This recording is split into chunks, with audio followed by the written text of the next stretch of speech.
Hey viewers, welcome back to Elixir of Life Vlogging. आज আমি বানাচ্ছি হোয়াইট ফরেস্ট কেক।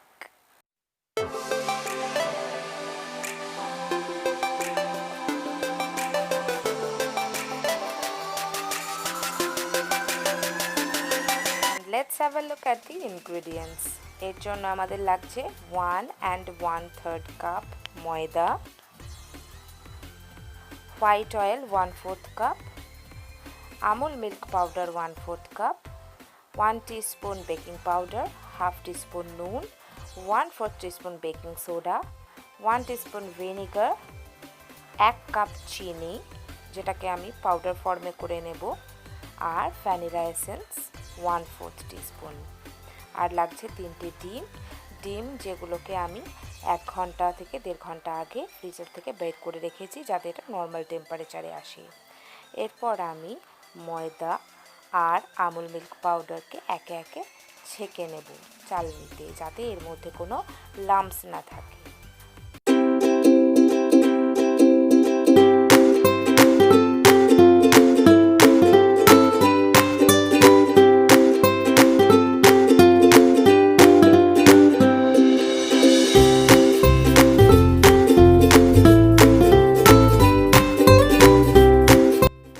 এতে অ্যাড করছি বেকিং পাউডার, বেকিং সোডা আর half teaspoon salt. এবার এটাকে ভালো করে মিক্স করছি and now keep it aside. Dhaka দিয়ে এটাকে আমি সাইডে রেখে দেব। এবারে আমরা গ্রাইন্ডিং জারে চিনিটা নিয়ে গুঁড়ো করে নেব। চিনিটা গুঁড়ো হয়ে গেছে, এটা এক পাশে রেখে দেব। এরপরে একটা বোলের মধ্যে আমি যে 3টে ডিম নিয়েছিলাম সেগুলোকে বিট করে নেব ভালো করে হ্যান্ড বিটার বা হ্যান্ড ব্লেন্ডারের সাহায্যে, যতক্ষণ না টেক্সচারটা ফোমি হয়।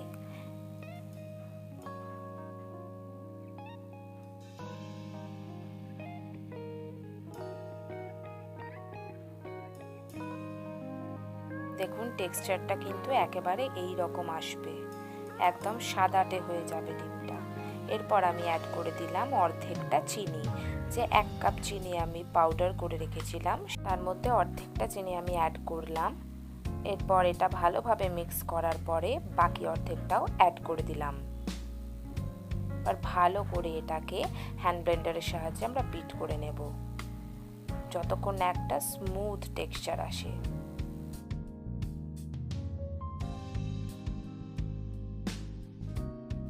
এবার অ্যাড করছি সাদা তেল,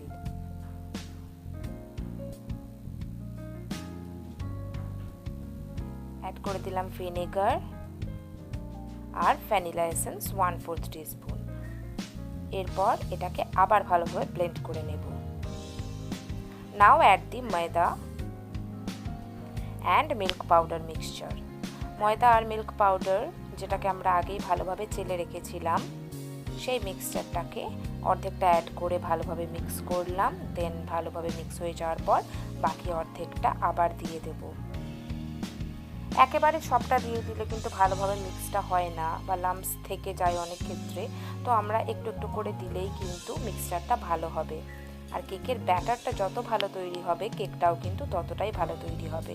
এরপর আমি ওভেনটাকে প্রিহিট করতে দিলাম 180 ডিগ্রিতে 10 মিনিটের জন্য। ব্যাটার কিন্তু আমাদের রেডি হয়ে গেছে কেকের। এরপর আমি কেক মোল্ডটাকে ভালো করে অয়েল ব্রাশ করে নিচ্ছি। এরপর আমি পেপার কাট করে রেখেছিলাম একটা কেক মোল্ডের সাইজেরই, সেই পেপারটাকে আমি বসিয়ে দিলাম। এর জায়গায় আপনি বাটার পেপারও ইউজ করতে পারেন, বাটার পেপার ইজিলি অ্যাভেলেবেল মার্কেটে। তো পেপারটার উপরে আমি আবার অয়েল ব্রাশ করে দিলাম যাতে করে কেকটা বেক হওয়ার পর ইজিলি উঠে আসে। আপনারা যে কোনো পেপার ইউজ করতেই পারেন। ব্যাটারের টেক্সচারটা আপনাকে একবার দেখাই, দেখুন। এরপরে আমি ব্যাটারটাকে কেক মোল্ডের উপরে ঢেলে দিলাম। এটা একদম স্মুথ ভাবে আসবে, কোনো লাম্পস থাকবে না। ভালো করে সেট করে নিলাম। এরপরে এটাকে আমি আমাদের ওভেন প্রিহিট হয়ে গেছে, আমি কনভেকশন মোডে 180 ডিগ্রিতে 30 মিনিটসের জন্য ব্যাটারটাকে ঢুকিয়ে দেব।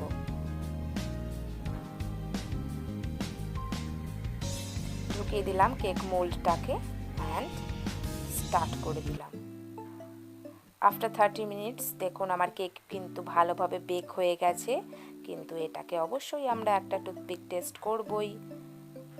একটা টুথপিক ভিতরে ভরে নেব এবং তারপরে সেটা যদি ক্লিন আসে, আমরা জানি ট্রিকটা, তাহলে আমরা জানবো আমাদের cake totally baked and it's ready. Now let it cool. যতক্ষণ এটা ঠান্ডা হচ্ছে চলুন আমরা সুগার সিরাপটা তৈরি করে নিই। এর জন্য আমি নিয়েছি 1 কাপ জল আর তার সাথে আমি দিয়েছি 4 টেবিল স্পুন চিনি। যখন জলটা ফুটবে আমি 10-12টা চেরি কুচি এর মধ্যে অ্যাড করে দেব। সুগার সিরাপটা কিসের জন্য প্রয়োজন আমাদের কেকে সেটা আমি পরে বলছি। তো যখন ভালোভাবে ফুটে উঠবে আমি ফ্লেমটাকে অফ করে দেব এবং এটা ঠান্ডা হতে দেব। ততক্ষণে সুগার সিরাপটা যতক্ষণ ঠান্ডা হচ্ছে চলুন কেকটাকে আমরা 2 ভাগে কেটে নিই এবং কাটার আগে আমরা চারিপাশ দিয়ে একটা কাট মার্ক করে দেব, যাতে করে কেকটা 2 ভাগে কাটতে সুবিধা হয়, যাতে সমান সমান হয় ভাগগুলো। তার জন্য চারিপাশটায় আমরা নাইফে করে কাট মার্ক করে নিচ্ছি। এরপরে আমি কেটে নিয়েছি কেকটাকে 2 ভাগে। দেখুন লাভলি বেকড হয়েছে। ডেকোরেশনের জন্য আমি নিয়েছি 2টো হোয়াইট চকলেট আর 2টো নর্মাল চকলেট। হোয়াইট চকলেটটাকে আমি এইভাবে গ্রেট করে নিয়েছি আর নর্মাল চকলেটটাকে স্লাইস করে নিয়েছি। এরপর সুগার সিরাপটা ঠান্ডা হয়ে গেছে, আমি কেকের উপরে সুগার সিরাপটাকে ব্রাশ করে দেব ভালো করে। সুগার সিরাপটা আমরা এই জন্য ইউজ করি যাতে করে কেকটা ময়েস্ট হয়। বিশেষ করে ক্রিম কেকে আমরা সুগার সিরাপটা ইউজ করি, সাধারণত ফ্রুট কেকে কিন্তু সুগার সিরাপের প্রয়োজন হয় না। এরপর আমি চেরি কুচিগুলো এক এক করে অ্যাড করে দিচ্ছি। Now it's time for adding the cream. ক্রিমটা আমি অ্যাড করে দিচ্ছি। এরপর কোনো ফ্ল্যাট সারফেসে দিয়ে আমি এখানে আমার চকলেটের কার্ডটা নিয়ে নিয়েছি, এটা করে আমি এটাকে ফ্ল্যাট করে দিচ্ছি ক্রিমটাকে। আপনারা কোনো ফ্ল্যাট সারফেসের টুল দিয়েও এটাকে ফ্ল্যাট করতে পারেন ক্রিমটা। যে কোনো কিছু ইউজ করতে পারেন আপনি ক্রিমটাকে ফ্ল্যাটেন করার জন্য। এই ক্রিমটাও কিন্তু আমি ঘরেই প্রিপেয়ার করেছি। আপনারাও খুব সহজ পদ্ধতিতে কিন্তু ক্রিমটা ঘরেই প্রিপেয়ার করতে পারেন। আমি আমার নেক্সট ভিডিওতে ক্রিম তৈরি করার পদ্ধতিটা শেয়ার করে দেবো আপনাদের সঙ্গে, আর এই ভিডিও ডেসক্রিপশন বক্সেও তার লিঙ্কটা দিয়ে দেবো। এরপর ক্রিমটা উপর আমি চেরি কুচি আবার অ্যাড করছি। চেরি কুচিগুলো অ্যাড করে দেওয়ার পর আমি এর উপরে কেকের যে বাকি অংশটা, অর্ধেক হাফটা, দি আদার হাফ অফ দি কেক, সেটা আমি এর উপরে ভালো করে চাপিয়ে দেব এবং প্রেস করে দেব। প্রেস করে দিলাম।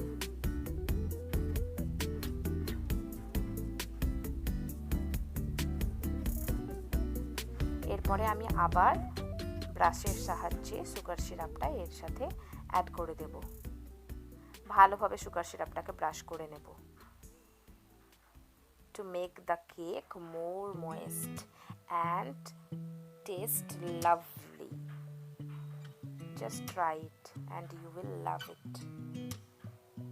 ভালোভাবে অ্যাড করে দিলাম।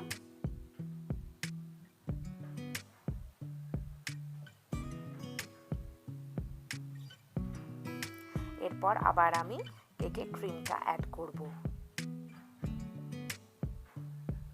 বাজারে কেনার থেকে আপনি বাড়িতেই ইজিলি এই ক্রিমটা তৈরি করে নিতে পারেন।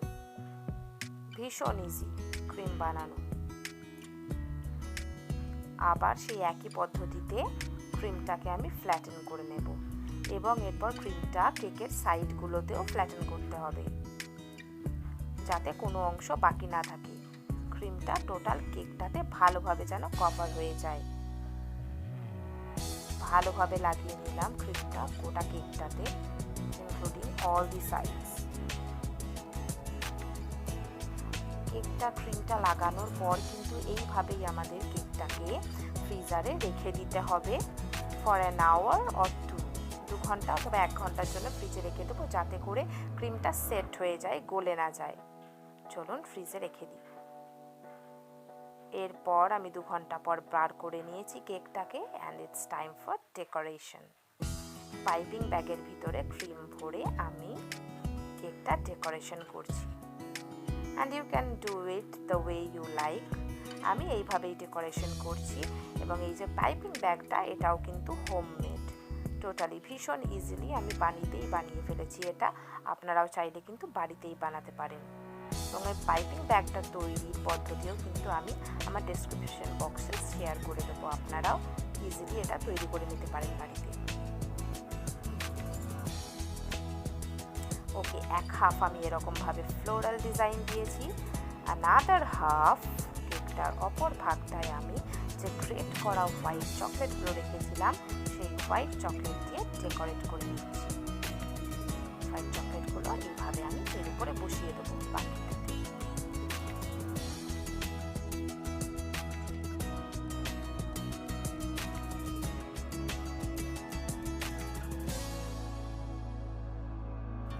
Now the cherries again on top. গ্যাপগুলোতে ভালো করে সুন্দরভাবে চেরিগুলোকে দিয়ে আমি ফিল করে দেব। ডান, চেরি দেওয়া ডান। এরপরে আমি যে নর্মাল চকলেটগুলো স্লাইস করে রেখেছিলাম, সেই চকলেটগুলো ফ্লাওয়ারগুলোর উপরে বসিয়ে দিচ্ছি এরকমভাবে। আপনি এটাকে যে কোনো রকমভাবে ইউজ করতে পারেন, তবে I like it this way.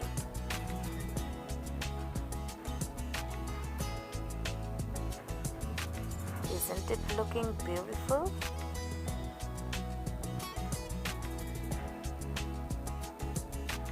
Wonderful. And it's done.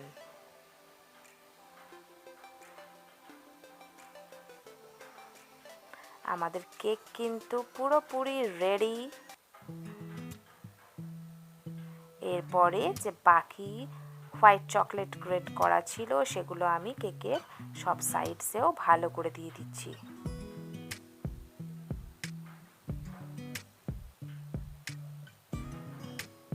It has to fill all the sides of the cake.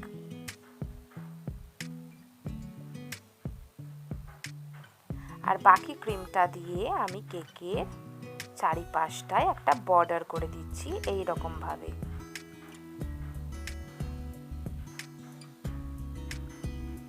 Like that. And it's very easy to prepare. Please try this at home and let me know how it tastes. Obviously it's time taking, এটা অনেকটা time consuming, কিন্তু যখন এটা তৈরি হবে you will definitely love it. And our cake is totally ready. Our white forest cake is ready to be served.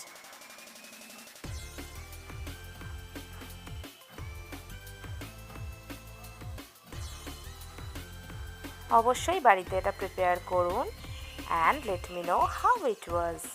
So, see you in my next episode. Till then, bye bye.